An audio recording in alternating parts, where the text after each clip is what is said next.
Hello, I'm Jamie. This is Dead Dodge Garage, and this is not good. Yeah, that shouldn't do that, really. I did a video recently about this 273 engine and my genius plans for it. Public opinion really seems to be in support of the 273, which is cool. So I thought today I'd dig a little further into it. I got the driver's side head off, and I've already set to work cleaning it. The old school head gasket that was in there, absolutely terrible, and it left quite a mess behind. Admire the super high quality deck machining. Yeah, that's just great. I've already vacuumed it out quite a bit, but there was distinct rust residue in here. Pretty gross. I'm not sure if these are factory pistons or not. They've got valve reliefs, which is very fancy. Got the other head off. Some hammering required, but less than that one. Next up, I gotta get the oil pan off, and we'll see what kind of day we're gonna have. There's a mild ridge in this engine, but it's really not bad. There's some moisture trails, but that'll definitely hone out too without a problem. Oh boy!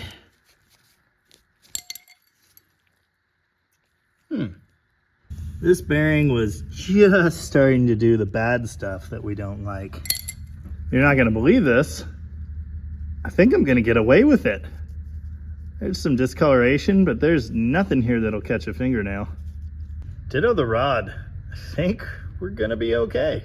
Look how adorable these little pistons are. Just a little smaller than a 360.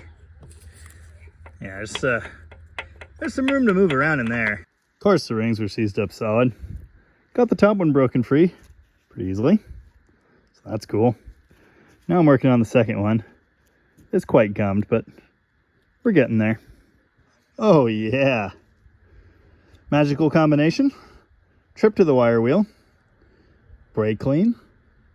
PB blaster. And very, very light attack with the dead blow hammer. And some wiggling. Now I just have to do that 7 more times. And check all the bearings. Did you know that it's physically impossible to break an engine down without making a horrible mess? I should probably invest in some of those trays. We didn't know what it was this morning, and now we got 2 of them. This is the engine I'm planning to use for the high RPM Crazy 273 build. It's here keeping the stock one company now. Isn't that nice? But wait, there's more, because you never know when you might need some parts. Ugh. This one's not so good. Rods and pistons. Out! There really isn't even all that much ridge in here, but there's a good bit of surface rust from moisture sitting, so needs a good hone job and a good cleaning. Here you can see the light damage to the forward journal on the crank. Compare that to the next one back for rods 3 and 4, which looks normal, perfectly healthy. There's a little bit of discoloration and, some streaks, staining, but again, nothing here catches a fingernail at all. This forged factory crankshaft is the stuff dreams are made out of, so I'm very happy about that. I've invested heavily in gaskets for this engine, but that's about it. Haven't gotten any other rebuild parts. As you can see, this isn't exactly a high dollar job. It's just a budget freshening. The crank bearings seem to be in great shape. And the thrust, right in spec. I don't really even want to pull that. It'll be slightly in the way for honing, but I don't know, maybe I can just cover it. Now don't try this at home. Fully dismantle the engine and do it the right way. Okay, good, they're gone. Okay, I need 2 hands. You can see the slight shadow there toward the top. That's normal. Decent cross-hatching pattern, but not getting that rust patch just yet, so gotta keep going. Man, I've been honing this for quite some time, and it's only almost good. Man, I can still see it, but feels good, so I think I'm just gonna have to move on. Much lighter rust in this one. That's gonna be great. 273 rebuild. It's been a really long time since I started this. So long, the shop is like half flooded and a bunch of moisture caused a bunch of rust on this and many other things I care about, so that sucks. Now I'm gonna hone it again to clean all that up, clean the deck surfaces somehow, polish the 1-2 rod journal on the crank, and throw it back together. I guess I won't be finishing this with a nice hone. That's special. Like it never happened. Kinda. Did you know Chrysler's factory machining is just terrible? Terrible. Anyway, I should probably have this block decked, but I don't have that kind of time. I need this engine to run this weekend, so it's gonna have to be good enough. Don't do this. Don't do any of this. Send your crank to a machine shop. Looks pretty good though. All right, time to put the freshly polished crank in the hot tank.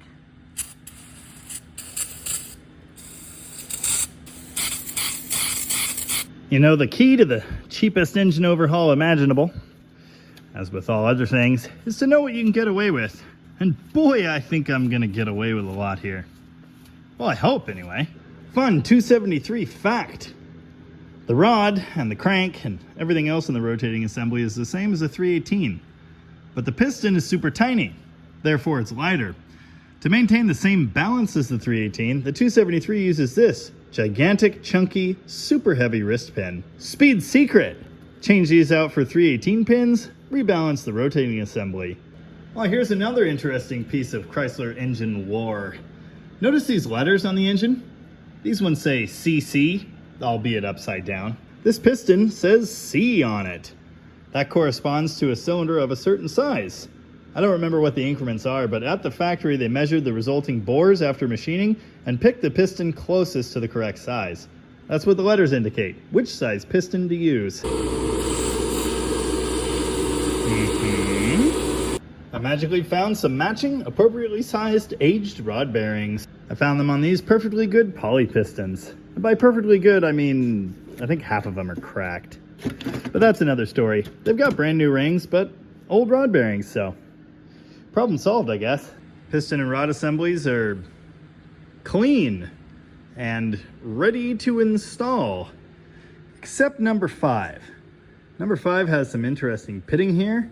The top ring is stuck and the second ring is half stuck. I'm gonna see if I can break them free with a bit of fire, some magic spray, and a prayer. Last time I tried to do this, I broke a piston skirt, so I'm gonna try not to do that again. No, don't light the shop on fire, damn it. Fire! I'll take you to burn. Still hot. Anyway, it's not seized anymore, so that's the good news. Power jet! Oh God. The last can wouldn't turn on, this one won't turn off. Quick, clean the whole engine.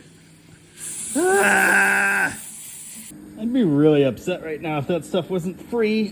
Hey, that chunk of floor is really clean now. That's the good news. All right, the engine's clean, and I got some oil in the bores in preparation for slamming the pistons back in. Unfortunately, it's ridiculously late, so I guess we'll rejoin this adventure some other month. I did go ahead and throw a bag over its head this time. I'd hate for a bunch of dust and debris to get inside my clean engine. I guess the 273 is going to have a home to live in pretty soon. Number 1 piston and rod installed and torqued. And here's the ultimate test. No knock, super tight, good to go. Odd side pistons installed. I am noticing a noise when 3 hits TDC and then pops back down. So that's weird. I should probably look into that. Well, I don't know how I missed this before, but the number 3 rod bearing's bad too. So I replaced that and all is well. Oh, it peed on my leg. And that's how they make a regular old plumbus. Seriously though, spins nice and feels good. No horrible noises. Let's move on. Word to the wise. Don't reuse your pickups. Just don't. Don't try to clean them. Exactly. So anyway, I cleaned the chunks out. It's installed and ready to go. All right, time to clean like an inch of sponge out of the bottom of the oil pan. Change out these rubber seals, and on the engine it'll go. Then cylinder heads.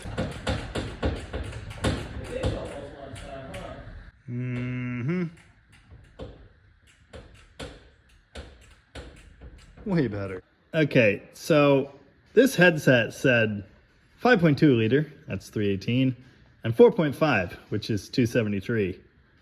Stands to reason that these head gaskets would have a smaller bore. And yet, look at that. That's just insane.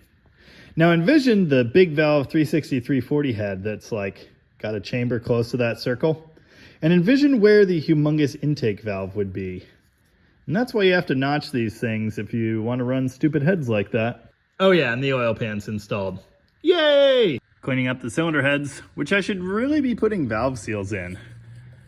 I'm not going to, but I should be. Whee! Cylinder heads. Wow. Valve gear, intake, paint job? Do I make it all shiny or do I leave it looking on the outside like it does on the inside? Tough decision. Well, it's hours later. It's dark outside. Woo! The Nightmare project over there has changed and the cylinder heads on the 273 are torqued. I went back in time and looked at the footage I made when I started this project. August 31st. And considering it's going to be like January tomorrow. Yep. All right. Now would be a good time to adjust the valves.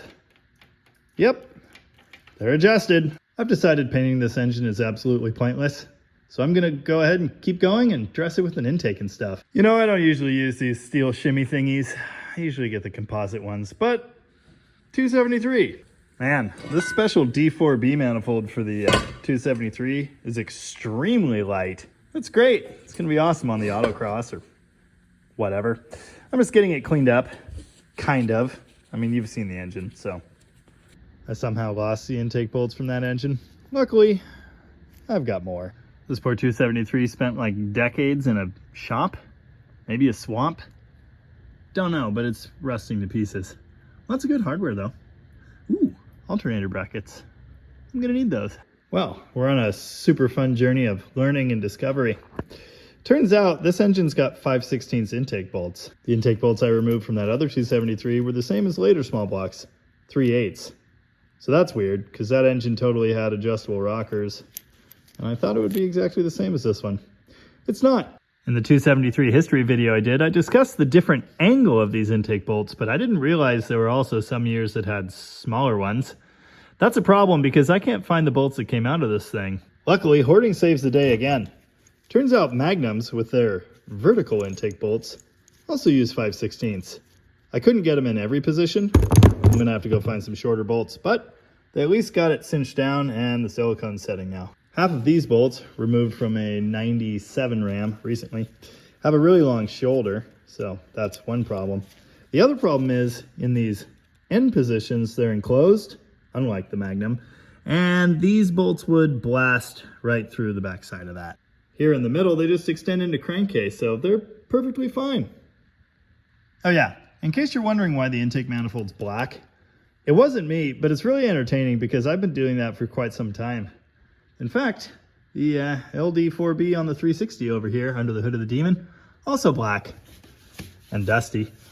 We even painted the lettering red on this one. It's got 5 quarts of oil and a filter that's way too nice for it, and a priming tool.